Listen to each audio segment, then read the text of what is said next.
bawal lumabas o bawal lumabas. Pero pag sinabing pag nag-comply ka na bawal lumabas, Hindi po nag-comply sa batas ang ABS-CBN, kaya hindi po sila pwedeng lumabas at magpalabas. Those opposing the franchise application of ABS-CBN will show with clear and convincing evidence that ABS-CBN did not comply with the terms and conditions of its franchise, as well as our laws and the Constitution. In fact, they will show in the succeeding hearings of the Committee on Legislative Franchises that ABS-CBN deliberately and with impunity violated the conditions of its legislative franchise and more so of our laws and the Constitution. Matagal na po kasi ang mga aligasyong ito. Hindi mamatay-matay, lumulutang sa internet, nasa labi ng mga Pilipino. Hindi seryosong binigyan ng pansin. Bakit po?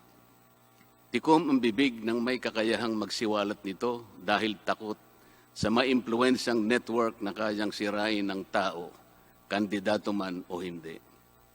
Salamat at ganap na nanindigan si Speaker Alan Peter Cayetano at hindi inalintana ang mga tuligsa sa kanya at pinayagan niya na magkaroon ng patas, bukas at malawak ang pagdinig sa mga aligasyong ito katulad ng nagaganap sa araw na ito.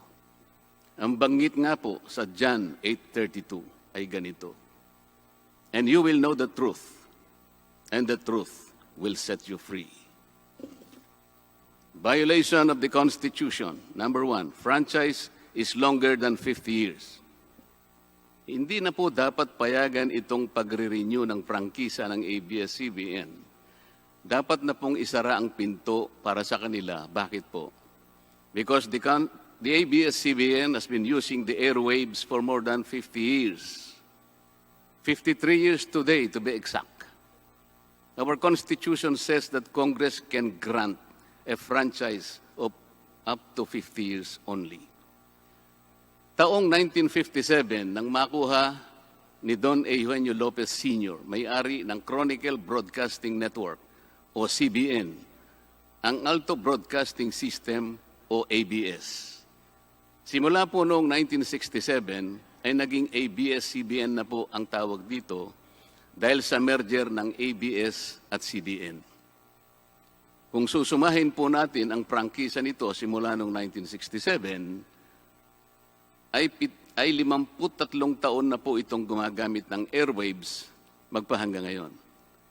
63 years naman po kung susumahin natin mula po ng pagkakakuha ng CBN sa ABS noong 1957. The Committee on Legislative Franchises should not allow itself to be used by ABS-CBN to again circumvent the Constitution and violate the categorical 50-year limitation imposed on franchises.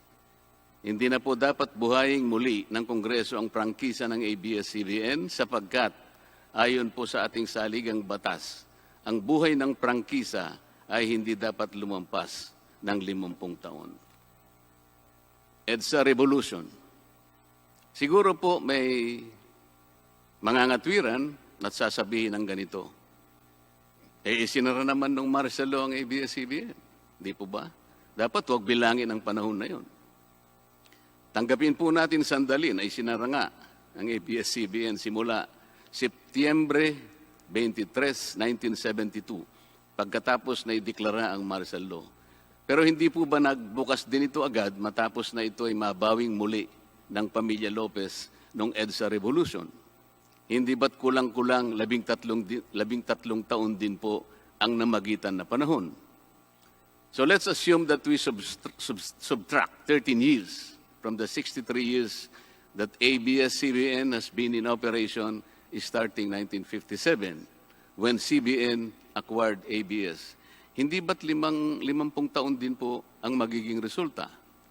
Ibig pong sabihin, tapos na at paso na pa rin ang prangkisa ng ABS-CBN with or without martial law. Labag pa rin sa ating saligang batas. Naging palasak nga noong panahon ng martial law ang kantsaw na tama na, sobra na.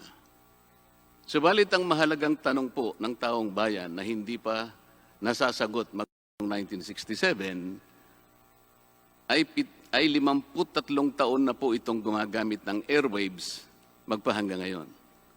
63 years naman po kung susumahin natin mula po ng pagkakakuha ng CBN sa ABS noong 1957. The Committee on Legislative Franchises should not allow itself to be used by ABS-CBN to again circumvent the Constitution and violate the categorical 50-year limitation imposed on franchises.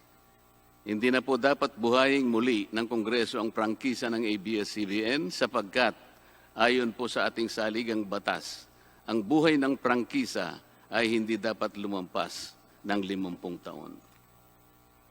EDSA Revolution. Siguro po may mangangatwiran at sasabihin ng ganito. Isinara naman ng martial law ang ABS-CBN. Di po ba? Dapat huwag bilangin ang panahon na yon. Tanggapin po natin sandali na isinara nga ang ABS-CBN simula Setyembre 23, 1972, pagkatapos na ideklara ang martial law. Pero hindi po ba nagbukas din ito agad matapos na ito ay mabawing muli ng pamilya Lopez noong EDSA Revolution? Hindi ba't kulang-kulang 13 taon din po ang namagitan na panahon? So let's assume that we subtract 13 years from the 63 years that ABS-CBN has been in operation starting 1957 when CBN acquired ABS. Hindi ba't 50 taon din po ang magiging resulta? Ibig pong sabihin, tapos na at paso na pa rin ang prangkisa ng ABS-CBN with or without martial law. Hindi ba't sobra-sobra pa rin ito at lalabag pa rin sa ating saligang batas? Naging palasak nga noong panahon ng martial law ang kantsaw na tama na, sobra na. Subalit ang mahalagang tanong po ng taong bayan na hindi pa nasasagot magpahanggang ngayon ay kung paano biglang nabawi ng mga Lopez ang ABS-CBN mula sa pag-aari ng gobyerno pagkatapos maitalaga ang Cory administration. Sinulatan po noon ni dating Senador Lorenzo Tanyada ang Presidential Commission on Good Government na isoli na sa mga Lopez ang ABS-CBN kahit may arbitration pang nagaganap sa pagitan ng pamahalaan at ABS-CBN. Na i-turn over po agad ang istasyon ng ABS-CBN sa mga Lopez sa kabila ng wala pang pagtukoy sa tunay na pagmeme-ari nito ayon sa kautusan sa Board of Administrators na binuo sa Letter of Instruction number 1 ni Pangulong Cory Aquino. Sa ngayon po ay wala man lang mailabas na papeles tungkol dito ang PCGG. Nagbayad po ba ang ABS-CBN sa Administrasyong Cory Aquino? Nag-public bidding po ba? Bakit tila ura-urada at habang magulo pa ang lahat dahil katatapos lang ng EDSA Revolution, ay biglang napasakamay na muli ng mga Lopez ang ABS-CBN? Nakabatay po ba ito sa batas? Hindi po ba dapat sagutin ng ABS-CBN ang mga tanong na ito upang mapanagot po ang dapat na managot kung meron man? Foreign ownership. Puntahan naman po natin ang muling pagbubukas ng ABS-CBN noong 1986. Pati po kasi noong panahong yun ay may paglabag na rin sa ating saligang batas. Ano po kaya yun? Dahil Amerikano at hindi Pilipino ang may-ari at namahala sa ABS-CBN na mariing ipinagbabawal ng saligang batas. Congress should deny the franchise application of ABS-CBN for its clear violation of the Constitution, requiring 100% Filipino ownership and management of mass media companies. ABS-CBN's former president, Mr. Eugenio Gaby Lopez III, was an American citizen when he took the helm of the company in 1986 as director, then president, and then chairman in the later years. It was only in 2000 that he petitioned for recognition of Filipino citizenship and was issued a certificate of recognition as a Filipino citizen in 2002.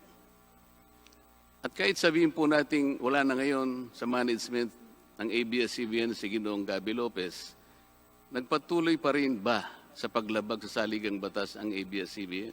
Opo. Dahil magpahanggang ngayon ay nagbebenta pa po sila sa mga banyaga, mga hindi Pilipino, ng pag-aari o ownership rights ng ABS-CBN.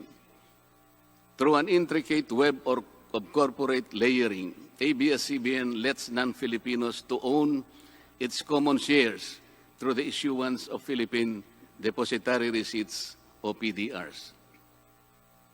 In September 1999, the ABS-CBN Holdings Corporation offered 132 million Philippine Depositary Receipts underlying the 132 million common shares of ABS-CBN.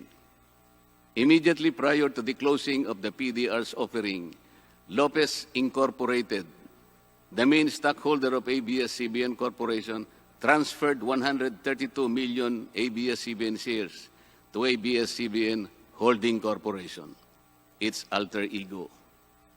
With the many rights afforded to the holders of these PDRs, most of whom, if not all, are foreigners, ABS-CBN Corporation virtually allowed these foreign holders beneficial ownership and potential voting rights. This is a circumvention of the strict foreign equity restriction imposed by the Constitution on mass media companies. Quite obviously, the ABS-CBN PDR instrument, a creative financial mechanism, is being used as a subterfuge to indirectly own the underlying ABS-CBN shares of stock. Violation of workers' rights under the Constitution. ABS-CBN violated the rights of its own workers. It denied them their just share in production as required by the Constitution. It committed unfair labor practices, which consequently denied its employees the benefits required by law to be provided to all employees. Isang halimbawa po dito ay ang asunto na isinampa ng halos 100 o mahigit sa 100 manggagawa ng ABS-CBN sa National Labor Relations Commission o NLRC dahil sa pagtanggal sa kanila dahil sila raw ay mga talents lamang at hindi mga regular na empleyado. Nanalo po ang mga manggagawa sa NLRC at maging sa Court of Appeals. Bakit hindi na lang nila sinunod ang hatol at umapila pa ang ABS-CBN sa Korte Suprema? Ito ba yung sinasabi po kanina sa opening salvo na ang pagmamahal sa kanilang kapamilya ay ganun na lamang?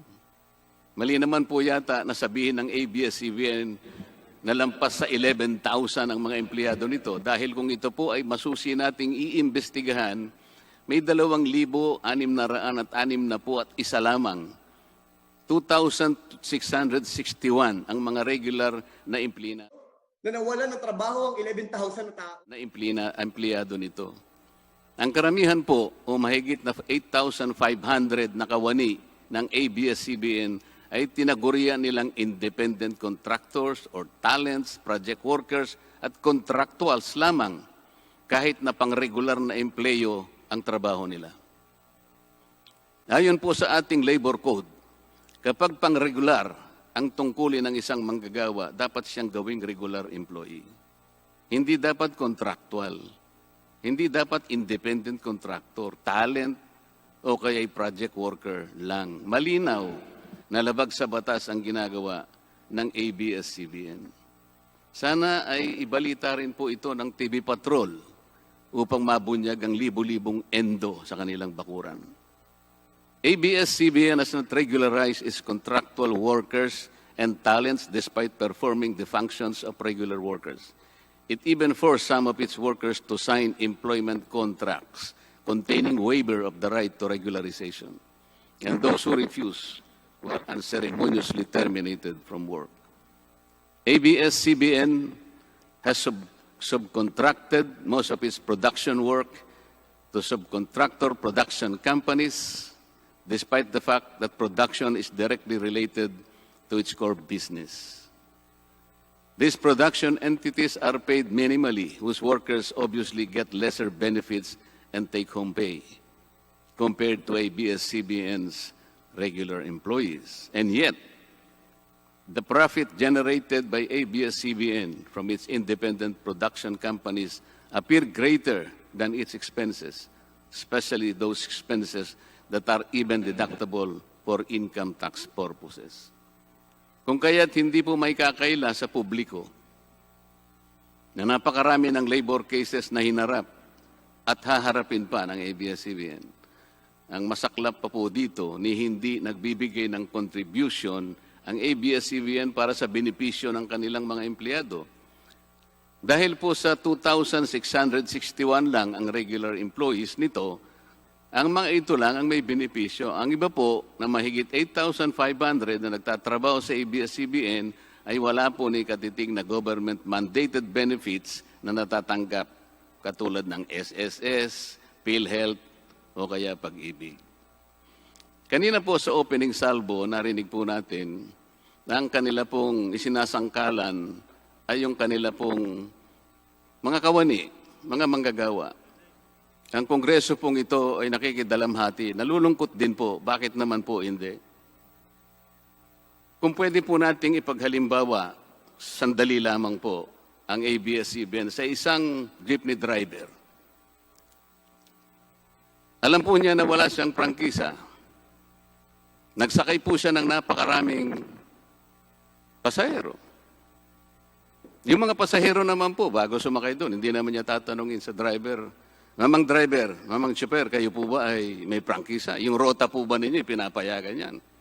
Wala pong nagtatanong na gano'n kasi mabilisan pare-pareho pong nagmamadali. Anong pong masita siya ng LTFRB? Gagamitin po ba nung driver na yon o nung taxi driver na yon o yung bus operator na yon? Kawawa naman po yung pasahero namin kung patitigilin mo ngayon. Meron pong pupunta sa ospital, meron pong pupunta sa trabaho, meron pong pupunta sa eskwela. Napakarami pong gawain itong mga taong ito. Ito po ba ang ibibigay po ninyong halimbawa? Hindi po ba dapat kayo muna ang kauna-unahan na nag-isip ng kapakanan nila? Ilagay ninyo sa magandang kalagayan ang pagpapatupad ng prangkisa ninyo at wala pong malalagay sa alanganin. Huwag po ninyong isasangkalan ngayon ang inyong mga manggagawa at kani-kanilang pamilya. Hindi po ganun. Sasagutin po ninyong aligasyon na ito, hindi po sa pamamagitan ng emotional appeal. If this indeed the true house of the people, the Committee on Legislative Franchises must side with the poor workers of ABS-CBN in denying its franchise, justice to them will be finally served, although ironically, this will also entail some sacrifice on their part. Political bias. ABS-CBN has been biased and partisan in favor of particular candidates and against certain candidates during the 2010 and 2016 presidential elections, contrary to the terms of its franchise and in violation of the Omnibus Election Code. Hindi naman po lingid sa kalaman ng marami, kung hindi man lahat, kung paano naging pro-Noynoy Aquino ang ABS-CBN noong 2010 at pro-Grace po at Leni Robredo naman noong 2016. It is also a matter of record that ABS-CBN failed to air some of President Duterte's political advertisements during the 2016 campaign period, despite receiving the payment for said political ads. Ang masakit po dito, kung hindi pa sila pinigilan ng korte sa pamamagitan ng isang TRO, ay nakahanda na palang ipalabas ng ABS-CBN sa bisperas mismo ng pagtatapos ng campaign period ng 2016 presidential elections. Ang mga anti-Duterte advertisements na binayaran ng isang dating senador, sinadya ang timing para hindi bigyan ng pagkakataong makasagot pa si Mayor Duterte na noon ay kandidato bilang presidente. Mabuti na lamang at napahinuhod ng ang korte ng petisyon ni Speaker Alan Peter Cayetano na noon po ay Vice Presidential Candidate ni Pangulong Duterte at dagliang nag-issue ng TRO ang korte sa ABS-CBN. It is now a public knowledge that President Rodrigo Duterte and Speaker Alan Peter Cayetano expressed their disappointments over ABS-CBN's unfair reportings and meddling in previous elections. For those opposing the franchise application, hindi na po dapat payagan ng ABS-CBN na muling pakialaman ang politika sa ating bansa. Panahon na para ang taong bayan ang pumili ng mga namumuno na gusto nila at hindi ang napipisil ng ABS-CBN. Paalala lang po sa ABS-CBN, you are a broadcasting company, not a political kingmaker. Either you play ball or you play fair. Multiple channels in one franchise. Mga kababayan, inabuso po ng ABS-CBN ang kanilang prangkisa. Sa hindi nila may paliwanag na dahilan o maaari namang sinadya na gamitin ang kanyang prangkisa para sa isang channel lamang, pero gumamit pa ng ibang prangkisa ng telekomunikasyon na hindi naman pang broadcast upang mas kumita at makapagbenta sa pamamagitan ng maraming channels. ABS-CBN violated the terms and conditions of its franchise by offering its TV Plus boxes for a one-time fee but using the free-to-air signal authorized in the franchise granted by Congress at no cost to ABS-CBN. Tubong lugaw, ika nga. But this practice of ABS-CBN without permission from Congress or the National Telecommunication Commission is killing the cable industry, which depends on monthly based subscription of its clientele. At bukod po sa pagbebenta ng TV Plus box sa publiko, sa Kapamilya Box Office Channel na nakapaloob dito, ay nagawa pang maningil ang ABS-CBN sa bawat pelikulang gustong mapanood ng publiko sa KBO Channel. Ibinenta na nga ang TV Plus box, ibinenta pa rin ang mga palabas na pwedeng mapanood sa TV Plus box. Dobleng tubong lugaw na po ito. Hindi po saklaw ang mga ito sa prangkisa na ipinagkaloob ng Kongreso sa ABS-CBN.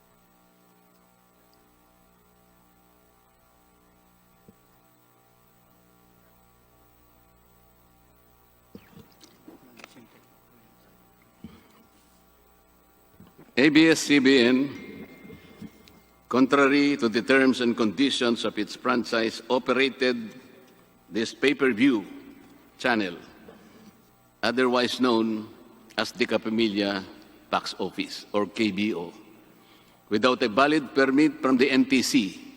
And despite NTC's order to refrain from operating a PPB until the issuance of an appropriate guideline for the same, ABS-CBN continued its operation until the expiration of its franchise on May 4, 2020. Tax evasion. ABS-CBN also violated the terms and conditions of its franchise by engaging in tax avoidance schemes, which deprived the government of the much-needed revenue. It used its wholly owned subsidiary, Big Dipper Digital Content and Design, Inc., a PESA-registered company, as tax shield. Its main customer is ABS-CBN Hungary.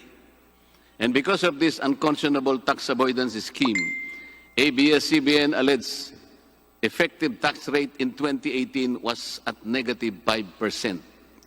This means that ABS-CBN managed to avoid paying taxes in 2018. Bakit po ang GMA7 na hindi naman kasing laki o kasing yaman ng ABS-CBN ay nakapagbayad ng buwis sa pamahalaan ng 1.6 billion pesos noong 2018?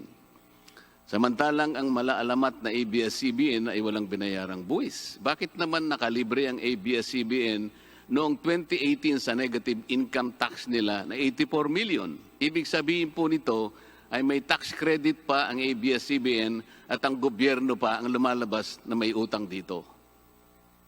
Wala pong pagkakaiba ito, mga kababayan. Sa isang taong nangutang sa tindahan, binigyan pa ito ng sukli. In 2019, ABS-CBN again did not pay its rightful taxes. It avoided this by entering into compromise agreement with the Bureau of Internal Revenue, with the latter accepting the settlement of 152 million pesos plus from ABS-CBN, equivalent to only 40% of its assessed deficiency in income tax, value-added tax, and documentary stamp tax payments.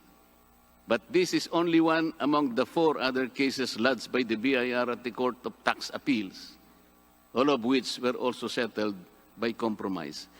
Bakit po ganun? Hindi po ba nando sa prangkisa ng ABS-CBN na babayaran nila lahat ang rightful taxes? Kinakailangan po bang sila ay ihabla pa ng BIR bago sila mapilitang makapagbayad lamang kahit settlement lamang? Ang linaw po ng kanilang prangkisa na babayaran lahat ang kaukulang buwis. Bakit kailangan pong sila ihabla at idemanda pa ng BIR para lamang sila ay makapagbayad? There are also allegations to date that ABS-CBN's Lingkod Kapamilya Foundation, ALKFI, is being used as ABS-CBN as tax shield, and that ALKFI also failed to file donor's tax return and pay the donor's tax. Ito po ang mas nakalulungkot dito, mga kababayan. Kapag politiko o government official ang nagkawang gawa, epal ang tawag dito ng ABS-CBN. Kahit mula pa sa sariling bulsa ng politiko ang pinanggalingan ito. Pero kapag ito ay galing sa lingkod kapamilya, puro pangalan ng ABS-CBN ang kanilang pinangangalandakan, katulad po ng nakita natin ngayon. Alam naman natin na galing naman sa lahat, sa mga donors ang pondo na ginamit nila. Meron po kayang nanggaling sa yaman ng ABS-CBN. Di baling ang pantulong ng ABS-CBN ay galing sa donasyon ng ibang tao. Di baling ang perang pantulong ay mula sa tax avoidance ng kumpanya. Ang mahalaga ay mapalabas nila sa pamamagitan ng sa mamamayan, katulad po ng nakita natin ngayon na napakabuti at napakabait ng ABS-CBN. Kami po ay naniniwala na unti-unti na pong nabubuksan ang katotohanan sa ating mga mamamayan.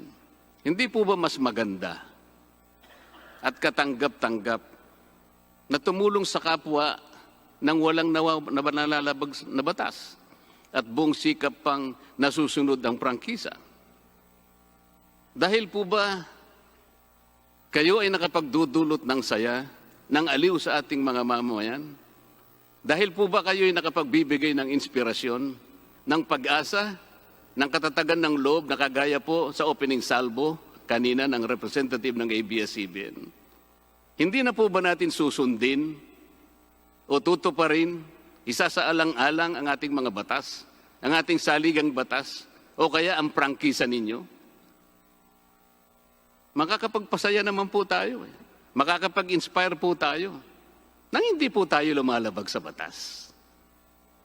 The House of Representatives should endeavor not to grant the franchise application of ABS-CBN because it has deliberately floated the Constitution and other related laws.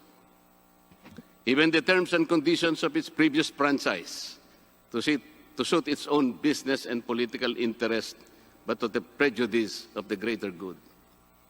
The grant of a legislative franchise is merely a privilege and not a matter of right. Congress has the exclusive constitutional authority to award, alter, or revoke this privilege when the common good so requires, as in this particular case of ABS-CBN. We believe that it is but right for the House of Representatives to deny this time the franchise of ABS-CBN for flagrantly violating the Constitution and related laws, even its own franchise, making it unworthy of the grant of this special privilege by the state. Alam mo kung sino lang ang pinakamatinding magiging kalaban ni Cardo? Sino? Nako, kabahan ka si Cardo. Ang pinakakalaban ni Cardo. Sino? Feeling ko si Kiboloy. Yung nagpahinto ng lindol. Si Kiboloy lang ang magpapahinto ng probinsyano. Abangan nyo yan. Oh. So inahamon kita Kiboloy, pahinto mo nga ang probinsyano. Napahinto mo pala ang lindol eh. Apakayabang nyo pala eh. Sabi niya daw, stop. Sige nga, punta kang gitna ng EDSA, stop mo yung traffic doon. Stop.